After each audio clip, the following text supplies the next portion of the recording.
ذکر ہے کہ کسی گاؤں میں بہت ہی غریب دھوبی رہتا تھا۔ کپڑوں کی دھلائی کے ساتھ ساتھ اسے آسمان کو قریب سے دیکھنے کا بہت شوق تھا۔ وہ اور اس کی بیوی روز دھوبی گھاٹ پر کپڑے دھونے جاتے تھے۔ ایک روز جب اس کی بیوی کپڑوں کو سکھا رہی تھی، اس کی نظر آسمان پر پڑی۔ کیا دیکھتی ہے کہ آسمان سے ایک ہاتھی اڑتا ہوا زمین پر اتر رہا ہے۔ جیسے ہی وہ زمین پر اترا تو وہ غائب ہو گیا۔ 2-3 روز تک وہ دونوں یوں ہی ہاتھی کو زمین پر اترتا دیکھتے رہے۔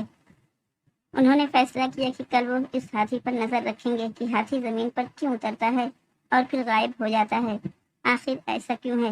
اگلے دن دونوں شدت سے اس ہاتھی کا انتظار کرنے لگے، آسمان پر بار بار نظر دوڑانے لگے۔ آخر ان کو آسمان سے ہاتھی زمین پر اترتا نظر آ ہی گیا۔ دونوں اس کے پیچھے چل پڑے۔ ہاتھی گنے کے کھیتوں میں گھس گیا اور خوب پیٹ بھر کر گنے کھانے لگا۔ ہاتھی کا پیٹ بھرا اور اڑنے کی تیاری کرنے لگا۔ جیسے ہی اس نے اڑان بھری، دونوں میاں بیوی نے بھی ہاتھی کی دم پکڑ لی اور ہاتھی کے ساتھ اڑنے لگے۔ ہی آسمان کی بلندیوں کو پہنچا تو دھوبی کیا دیکھتا ہے کہ ایک پہاڑ ہیرے سونے کے جواہرات سے چمک رہا ہے۔ یوں لگ رہا تھا جیسے کوئی اپنا خزانہ یہاں چھوڑ کر بھول گیا ہے۔ دونوں میاں بیوی کی آنکھیں کھلی کی کھلی رہ گئیں۔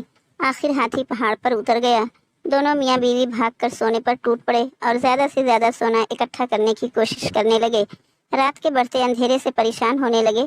انہوں نے سوچا کہ صبح ہوتے ہی وہ ہاتھی کی دم پکڑ کر زمین پر اتر جائیں گے۔ آخر صبح ہوئی اور ویسا ہی کیا۔ زمین پر اترے اور اپنے گھر کی طرف رواں دواں ہو گئے۔ ایک غریب دھوبی جو روز بروز امیر ہوتا جا رہا تھا، اس کو دیکھ کر سارا گاؤں حیران و پریشان ہو گیا کہ اچانک ایسا کیا ہوا کہ دھوبی اتنا امیر ہو گیا ہے۔ گاؤں کے لوگ دھوبی کے پاس آئے اور اس کے یوں اچانک امیر ہونے کا راز پوچھنے لگے۔ دھوبی نے ان کو کچھ نہیں بتایا۔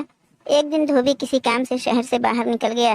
اس بات کا فائدہ اٹھاتے ہوئے ان کی ہمسائی دھوبن کے پاس آئی اور باتوں باتوں میں خزانے کا راز اگلوا لیا۔ رات کو جب دھوبی واپس آیا تو دھوبن نے سارا ماجرا بتایا۔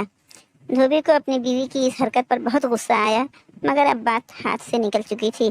صبح سارا گاؤں دھوبی سے مدد مانگنے آ گیا کہ وہ ان کے ساتھ کھیتوں میں چلے اور ہاتھی کے ساتھ خزانے تک پہنچانے میں ان کی مدد کرے۔ یہ سب سننے کے بعد دھوبی کے دل میں لالچ پیدا ہوا کہ وہ ان کے ساتھ جائے اور خزانہ اکٹھا کر کے لے آئے۔ یہ سوچ کر وہ ان کے ساتھ جانے کے لیے راضی ہو گیا۔ اگلی صبح سارے گاؤں والے کھیتوں کی طرف نکل گئے اور آنکھیں آسمان پر جمائے بیٹھے رہے۔ ہاتھی زمین پر اترا اور گنے کھانے لگا۔ سب گاؤں والے اس طاق میں تھے کہ جیسے ہاتھی گنے کھا کے فارغ ہوگا تو سب اس کی دم پکڑ کر اس خزانے تک پہنچ جائیں گے۔ جیسے ہی ہاتھی اڑنے لگا، سب نے اس کی دم پکڑ لی۔ دھوبی سب سے آگے اس کی دم پکڑے ہوئے تھا اور یوں اس کے پیچھے ایک لمبی قطار میں پورے گاؤں والے ایک دوسرے کو پکڑے اڑتے چلے جا رہے تھے۔ سب گاؤں والے آپس میں باتیں کرنے لگے کہ وہاں اتنا خزانہ ہوگا کہ ہم سب لے کر آ سکیں گے۔ کسی نے کہا، خود سے سوچنے سے اچھا ہے کہ ہم کیوں نہ دھوبی سے پوچھ لیں۔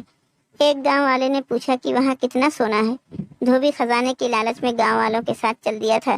دم کو چھوڑتے ہوئے ہاتھوں کو پھیلا کر کہنے لگا، اتنا زیادہ۔ یہ کہنے کی دیر تھی کہ سب کے سب زمین پر گر پڑے اور ہاتھی مزے سے آسمان میں اپنی اڑان بھرتا ہوا آگے بڑھ گیا اور گاؤں والوں کو بالآخر ان کی لالچ کی سزا مل ہی گئی۔